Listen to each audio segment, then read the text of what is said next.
Welcome to our podcast, It's About Payroll. We're your hosts, Brian Escobar and Walter William Duncan III.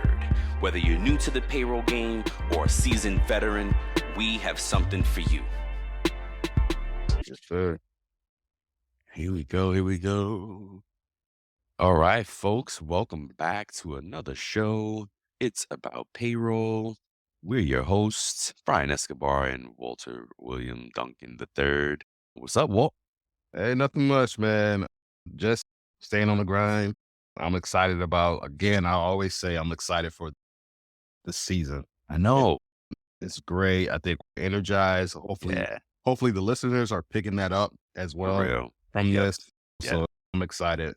Looking forward to eventually getting some guests on this year. Yes. To have to reach out and figure out Yeah. who people are going to be. Yep. Shout out to Christina and Vala Payroll. Yep.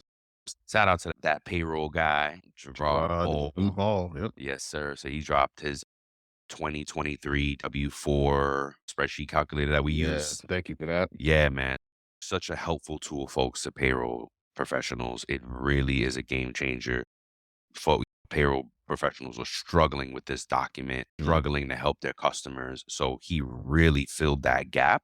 Go check him out. He just posted it. His website is up. He's out there. Go hit him up. Yep. Yeah, man. We just got some awesome stuff. For this episode, guys, we're going to cover this continuity as it pertains to payroll. And what that means is just how do you keep your payroll going in the event of a disaster or an emergency? The things that I think about are hurricanes and snowstorms in the north, hurricanes if you're in the south, tornadoes, anything weather related. But it could also be other things. It's basically anything that would cripple your ability to process payroll in a Yeah. right. Do you have any examples of that you experienced in your career? Yes, I have. But before we get all into it, Yeah. you posed an awesome sidebar, folks. We always talk about something else, and we just try to keep it light. This ain't light, but keep it relevant, be helpful.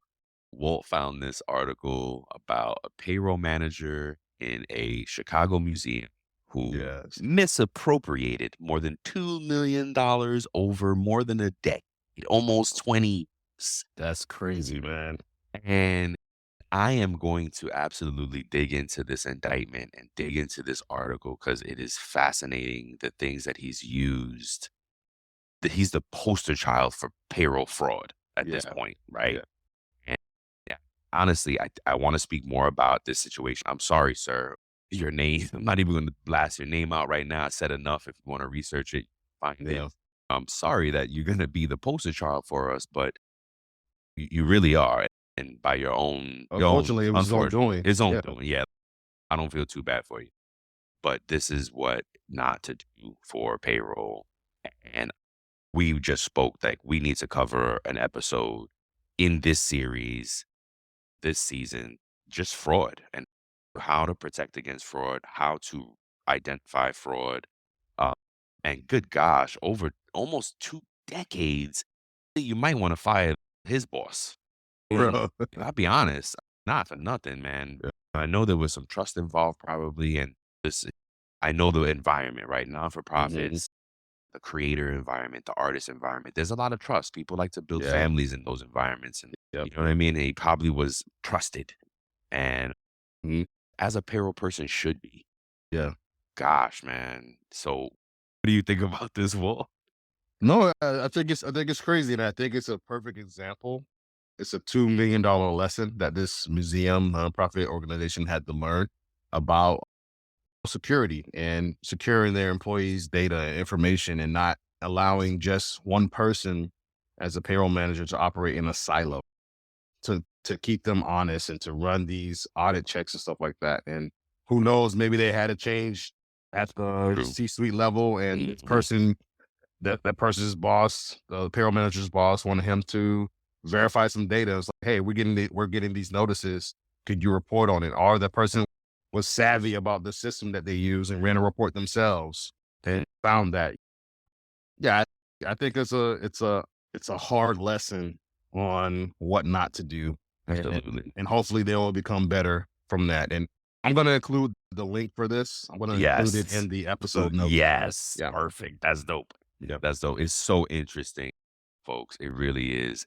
And the thing, if you look, we glanced through the indictment before, and this guy used every tactic, Yep. negative deduction, PTO payouts, Yep.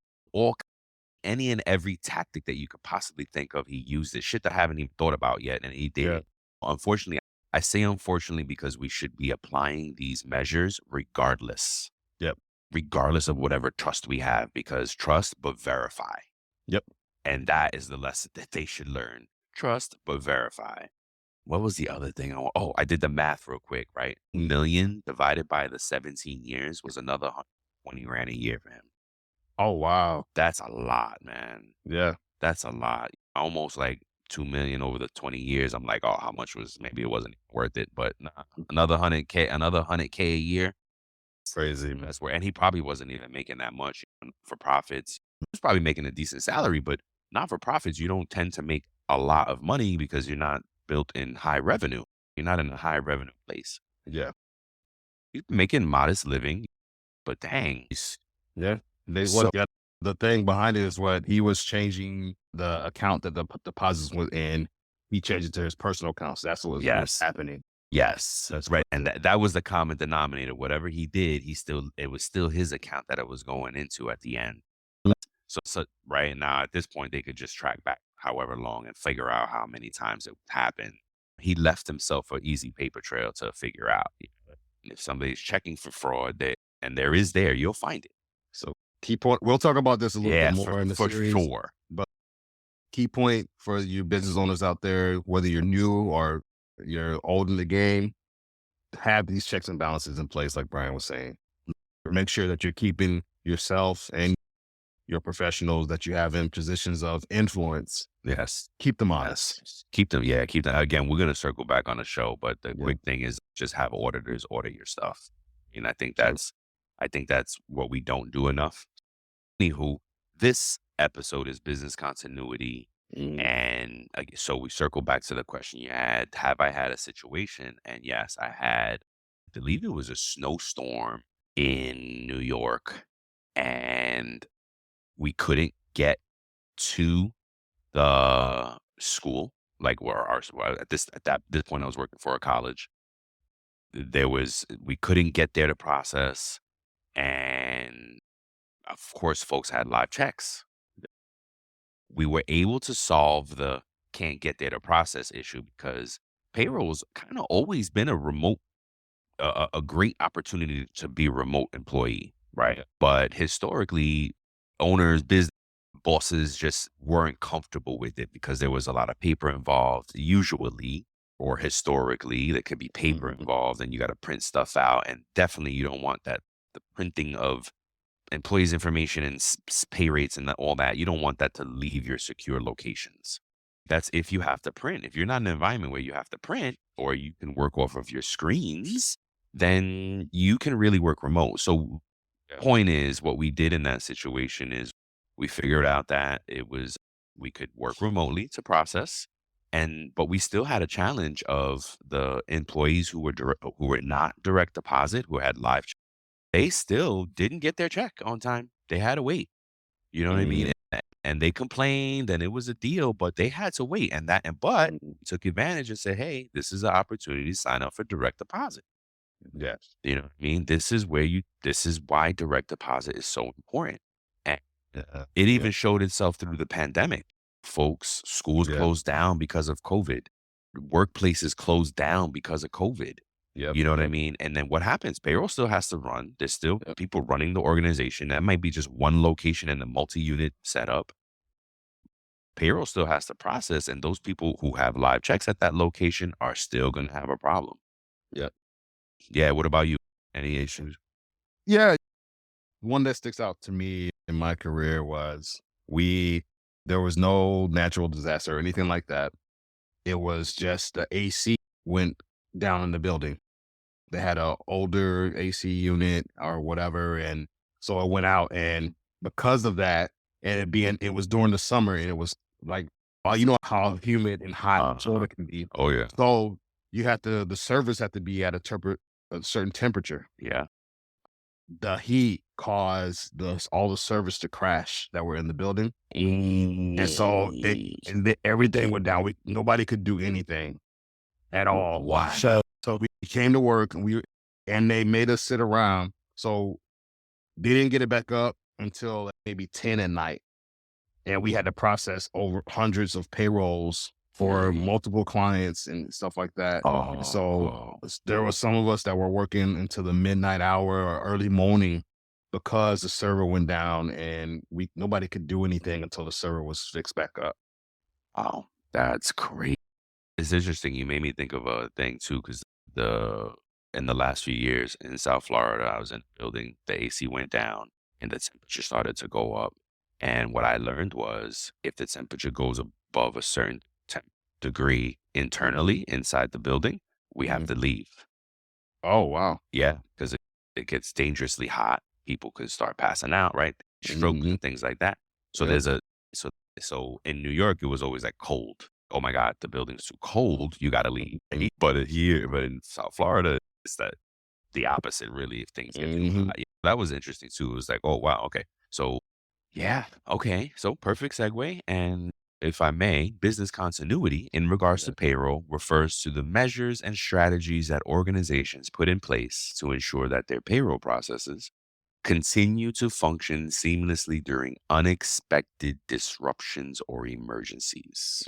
And that's the key, disruptions or emergencies. It can be anything that just causes you not to. In New York, when 9/11 happened, couldn't go back into Manhattan. Yep. Manhattan was shut down Yeah. for X amount of days. To those who've lost families and everything. God bless. So that's another situation, right? Disruptions or emergencies, like you don't even know what it is. Yep. So what we got for you guys is 7 key points to help you get through and really plan. Business continuity is about being proactive, planning in advance, and not being reactionary. Yeah, I want to touch on this one thing you have Sure. highlighted before we Sure, go. sure, go ahead. Like that this continuity is important for an organization to maintain employee morale and productivity because Yeah. your employees will appreciate still getting paid even if something goes wrong. I remember that in Florida we had those 2 hurricanes within a week span. Yep. And so what the company did that I worked for at the time, we couldn't process payroll. So what they did for the employees is they called the payroll provider up and said, "Hey, we can't do anything. So can you just do a snapshot of what we did last payroll and just process that again and send out those payments again?" What I think is key to what you said is that to maintain employee morale and really. Productivity, of Yeah. course. Productivity is for the employer, yes. But employee morale, because you don't want to have to miss a payroll and be like, oh, I'll get you guys next time because there was a storm. No, they don't care. They'll still need to be paid. Things, people need to eat and pay bills. Like, you crazy. So you have to find a way to keep that morale up. And thinking about business continuity will put you in a position to have a solution in the event that happens. Okay. Saying, yeah, what you were saying. And in one of these key points, we talk about calculating the payroll and maybe figuring out number one, having a backup system in place. This can include things like maintaining duplicate records, like you said, and having system in place for manual calculation in the event of a primary payroll system goes down, right? I think what you said is key. Just having record of your prior payroll and then maybe having a rough manual way to exclude terminations and include new hires. That might be the other piece of that is want that new person that just started right before this catastrophe happened to still get paid. Because if they don't get paid, that's where that morale is going to go down real quick. Yeah, absolutely. Oh, Now, one quick thing I wanted Yeah. to jump in here because I think when it says a manual calc in the event that the primary payroll system becomes available, to me that speaks, and I want to see if you agree. So to me that says like if our payroll provider system crashes and they're down and it's in this critical moment, can we do something internally as a corporation to pay our employees?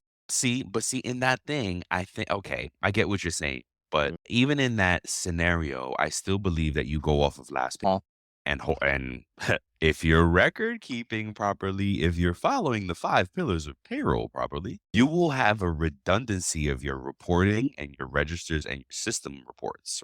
Yes. And this is exactly why we stress, don't just rely on the system to capture and maintain all of your reports and data. Because if that system crashes, where's your report at? Yep. Exactly. So you Yeah. have to create your own redundancy and take all the reports off your system that you need, save them on your local servers, hard drives, whatever it may be. Um, you're right. I guess it should be a matter of, it probably should be a few steps in there. Okay, if our system is still up, then we can run mirrored payroll from last payroll. The system is down. Do we have a copy of last payroll? If everything is down, we don't have anything digitally available and we don't print stuff out, What do we do? what do we do? Yeah. Right. I think maybe it is keeping printed a report of some sort, right? I think you have to print it. And maybe a good system is like printing it out and then shredding it after every payroll passes. Like you replace it every payroll and you Yeah. only maintain that one copy of like maybe employee rates. You know Yeah. what I mean? And there's some key information there. So that's a good suggestion. So you should probably what want to do is create a report. It's employee name, it's a key employee information now. Report has probably got to have a lot of PPI in it because it's address, it's social. You really want to make sure you're paying the right person if you now have to hand write a check to somebody. Yeah. Or you can come up with some like base thing, right? Okay, we're just going to give everybody $1,000 right Yep. now. Yep. And just to get them through, just to get through the next few days, because for all intent and purpose, and unless it's very catastrophic, everything will be back up and running in a few days, right? Yeah. Yeah. And if it's not, honestly, the little $1,000 ain't gonna matter because Yeah. if your systems and everything is not back up and normal in a few days, the problems are way bigger. So that's your number one. Have some type of backup system in place, and it could include multiple levels in that. What's your backup, right? Yep. Yep. So think about that. Think that through with your organization, with your technology solutions and resources, and how you can do this. And really, you may want to consider getting that paper file of your rates and things like that. So in the event you can produce some pay, or again, just come up, maybe leadership is okay with a flat rule, with a flat dollar amount rule. In the Yeah. event, in a situation where you can't even process checks and you have to write checks, yes, giving everybody $1,000, $500 may be fine. Yep. And then you have to deduct that from payroll on the next payroll, right? So Yep. again, that step also has to be written down and worked in, Yes, that's right? very detailed. I remember a story. I forget, it was one of my former colleagues. They said that everything went down for them, and the only thing they had access to was their banking system.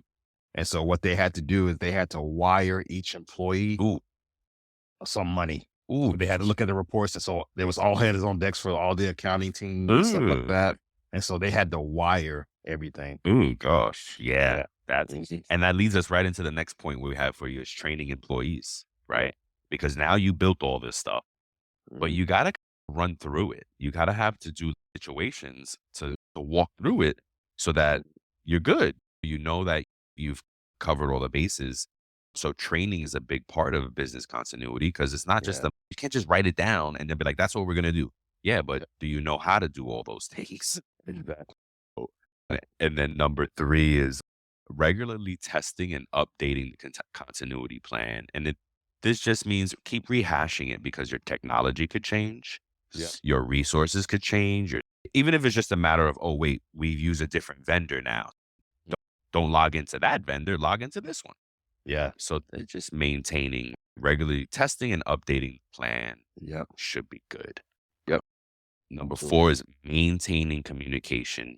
Maintaining communication, having a clear and effective communication plan to employees in the event there's a payroll interruption is huge. And in communication, this could also be some type of corporate show because it's so hard to get employees into one place, especially now with social media, and creating all this, like the rules that they have, like you have to have their permission, and you can't just do this. And if you're going to do that, they have to buy in, and Absolutely. they have the option to opt out, and all Mm, this stuff. And it's like, then how the heck do you communicate with your employees effectively?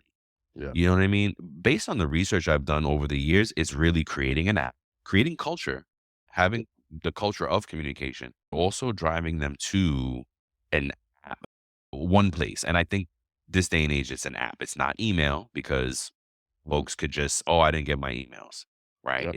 It's creating an app and getting everybody engaged in that app. Yep. And it could be, there's apps now that you can use for your companies, leverage their technology, or you could build your own app. It just all depends. Yep. But Absolutely. the best companies do it well, right? The best Yeah. companies communicate well, and that's why they're the best companies because they communicate well. And you have to figure out how that it works for your company too, right? Yeah. Like you have to look at your environment demographic and see how most of your population is. Like there's some studies you can do from an analytical standpoint. You can see like the age of Yes. your population, right? Yeah. Say, oh, most of our employees are between the ages of 19 to 38 or whatever, or we have this. So everybody takes communication in a different way. So you may have to have different options. Yeah. You may have to send it, post something on the actual website, the payroll system site, Yeah. post something there because you have a demographic that will read that. And then may have to send out a A letter. text Yeah. Or a or a letter. letter. Yeah. Yeah. You're right. You may have to establish multiple mediums for your population. And you're absolutely right. It does depend on your demographics. So Mhm. run that report, figure out how surveys is a good way, right? Get feedback from your Yes, employees. But anyway, maintaining communication is key through a business continuity plan because your folks need to know what's going to happen in the event that I can't come to work and pick up my check. How absolutely. am I going to get that? Another one is keeping track of compliance. Yeah, this is important, but it's more like make sure you're doing the normal things as well. Because just because you're in crisis mode doesn't Yep, mean that your filings and your payroll taxes and wage laws and filing requirements aren't still in effect, right? absolutely. Yep, Now, here's the catch though. If you're keeping track of compliance, you will know who is giving leniency. So, like yes. for instance, South Florida hit, or Florida for that matter, had a big hurricane this past year, and there were a few Mhm. government agencies that have given some grace because of that on Yep, deadlines. As long as you're keeping track, then you know what. absolutely. Great point. Um, Great point. yeah. Yeah. Another one is monitoring risk. Organizations should also monitor the risk interruptions such as natural Yes. disasters, cyber attacks, and steps to minimize the likelihood of these interruptions. So S- that to me, that kind of says is first you have to identify what potential things may cause errors, right? Yes. Then, like you said, then monitor those things. Yep. Yeah. I mean, and it could be as easy as we used to have somebody, I believe it was my last situation, where we had somebody that monitored the weather all the time. Oh, You know what wow. I mean? Yeah. Because we had stores all over the country. And the different weather was affecting different stores, and that would impact sales. So it was a trickle down, a ripple effect. So yeah, it's just something easy as that. And then because of that, we always knew we had a little bit of proactivity. But it could be as simple as that, just tracking weather and having maybe alerts built in for severe weather in your geographic locations. S- Cyber attacks, of course. Yeah. So let me ask you a question Yeah. then with in regards to the weather and the location, right? Mhm. So sometimes our corporate headquarters could be in one Yep. location and the center that our payroll provider is out of is in a different region of the country or whatever. Did those people look at the weather in those places too? Yeah. Yeah. Okay, wow. Yeah. That's Okay. what we did. Yep. Yep. And it's something to think about, right? Because we go through that now in our organization, right? Where fo- some of our locations are dealing with weather, and we're like, oh wow, we didn't even know. Yep. Something to think about. Yeah, monitoring risk. And then the last one is identifying critical processes.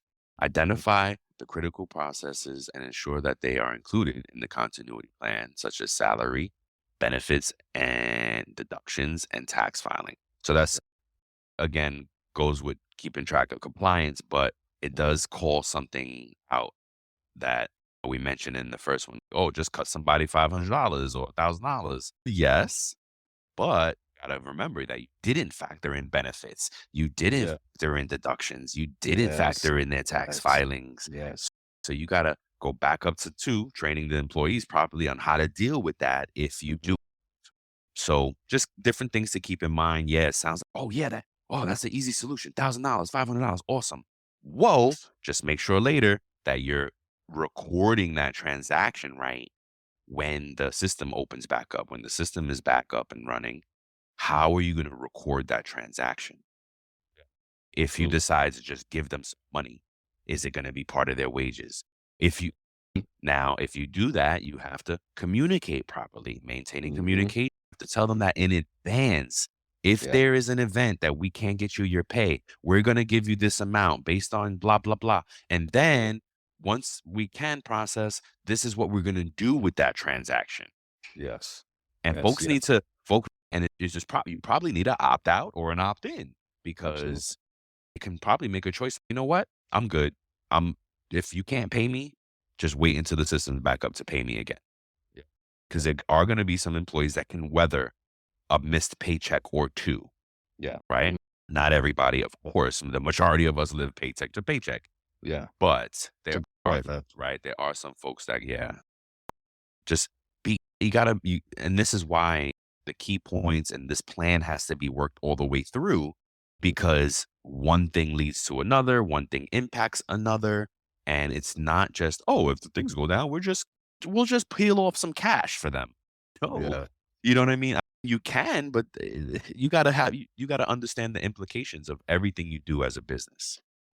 And I think that's what this season is really important, because if you have a business, there are so many implications about what you do and how it impacts other things. Yes. There's ripple effects and there's impact to what you do and how you do it. You have to keep mind of that. That's all. You just have to keep track of it and make sure that you're accounting for all these decisions that you make and keeping your key people in the conversation. Please do not create a business continuity plan for payroll and you Yes. don't have the payroll person in the room. Please don't. Yeah. And honestly, as an owner, I would give it to payroll first. Hey guys, you figure it out. You And let present me your review. yes, let me review. And then as an owner, I'm gonna go do some research and compare and maybe shoot it to a consultant and be like, hey, this good, great, thanks. Exactly. Because I don't want to pay a consultant 1,000 hours of work when my team can do it and I can just pay them an hour to review it. Yep. You know what I mean? So just please, think about those things when you're creating the plan. Yeah, what else, man? Anything else that we should share? No, I don't have anything else. Overall, a well-designed and regularly updated payroll continuity plan is crucial for maintaining a smooth and functioning organization and minimizing the impact of these disruptions and emergencies on your employees. All right, folks. Thanks for joining us, and we will see you next time. Partner. All right. Later. Thank you for listening to today's episode of our podcast. We appreciate you. We're grateful for you. And we hope that the information that we'll share with you will impact you as a payroll professional. Until next time, keep learning, keep growing, and most importantly, keep going.